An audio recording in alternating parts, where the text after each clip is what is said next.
Béninoises, Béninois, chers compatriotes, chers parents d'élèves, chères candidates et candidats, demain, lundi 2 juin 2025, démarre sur toute l'étendue du territoire l'examen du certificat d'études primaires, conformément aux actes réglementaires qui régissent cet examen et bien d'autres.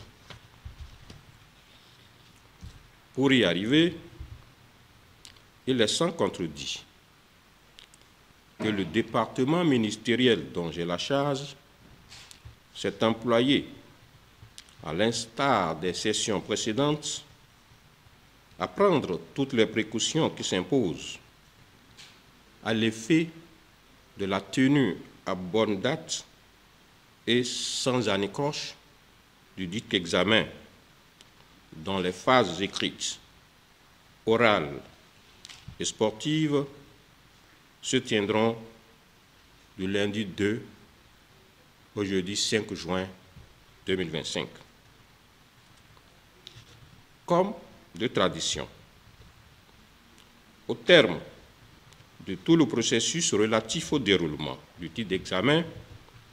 seuls les candidates et candidats qui auront régulièrement satisfait aux critères de réussite clairement définis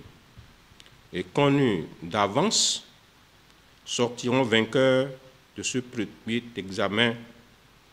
ou de ce premier diplôme académique. En outre, il va de soi que le certificat d'études primaires reste et demeure le baromètre par excellence de l'atteinte des objectifs généraux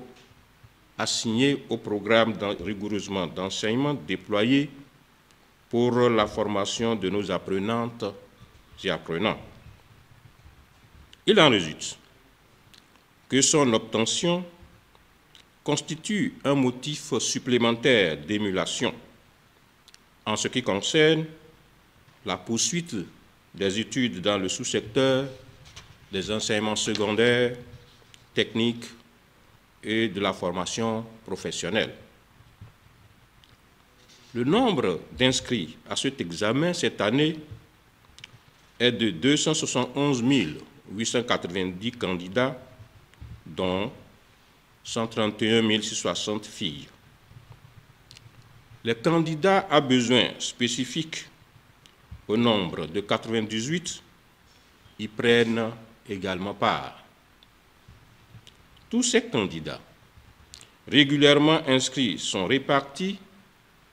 sur toute l'étendue du territoire dans 805 centres de composition, dont 14 pour les personnes à besoins spécifiques. Comparativement à l'année 2024, les statistiques du taux d'inscription affichent une croissance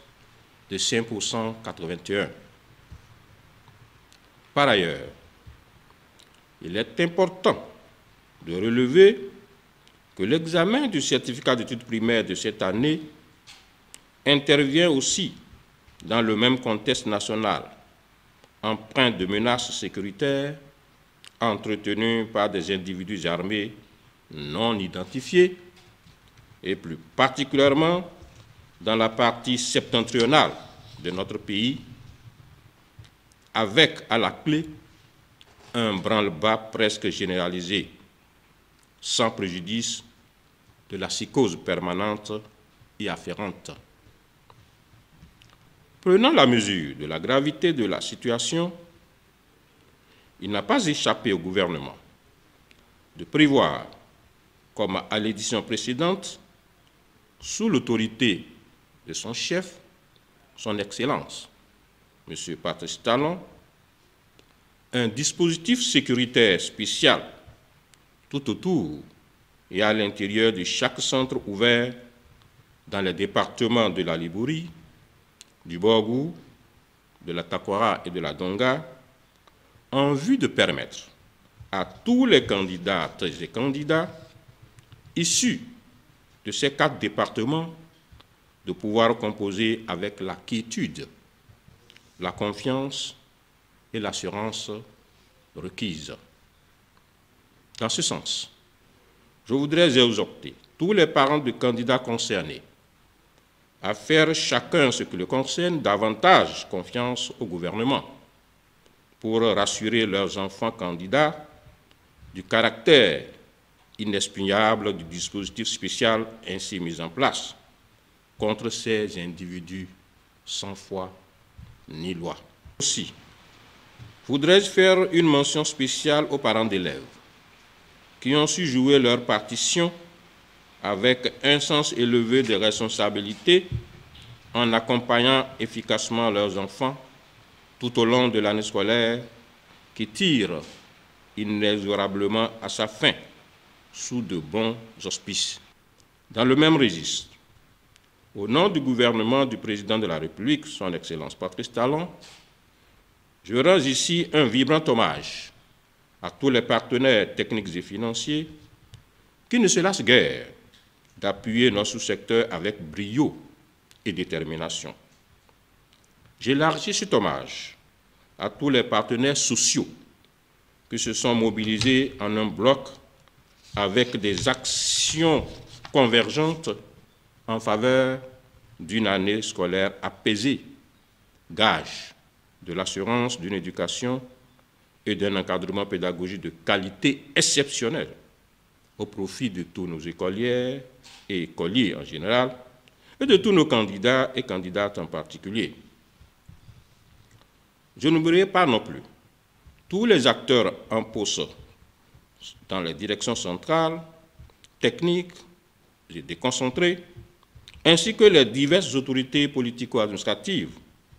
et autres composantes de la nation pour la qualité de leur contribution au service de l'éclosion de l'école béninoise. Quant à vous,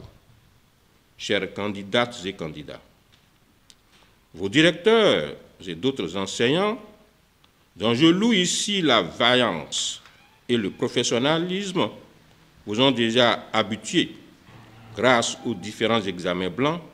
auxquels vous avez pris part, à la discipline et à l'éthique à observer tout au long du déroulement des phases écrites, orales et sportives de l'examen du CEP. Et qui plus est, l'encadrement pédagogique à vous assurer, comme de coutume, pendant 2 semaines consécutives, avec le concours des personnes ressources chevronnées, vous a absolument édifié en vous procurant les ressources essentielles dont vous avez besoin pour pouvoir affronter chacune des épreuves auxquelles vous serez astreint avec assurance et efficacité. Alors, restez serein, décontracté et donc sans panique. Soyez à l'heure dans vos centres respectifs du début jusqu'à la fin et n'oubliez aucun de vos outils nécessaires tout au long de cet examen. C'est sûr, c'est un hôte d'invite et très convaincu que les épreuves seront à la hauteur de vos appréciations et qui seront réellement adaptées aux enseignements à vous donner, qu'au nom du gouvernement, je vous demande de faire constamment montre d'attention et de concentration dans l'objectif de donner le meilleur de vous-même, de sorte que l'amélioration du taux de réussite, session 2025 du CEP, soit plus que jamais manifeste. Bonne chance à toutes, bonne chance à tous. Vive l'éducation au service du développement. Vive l'école béninoise, vive le Bénin. Je vous remercie.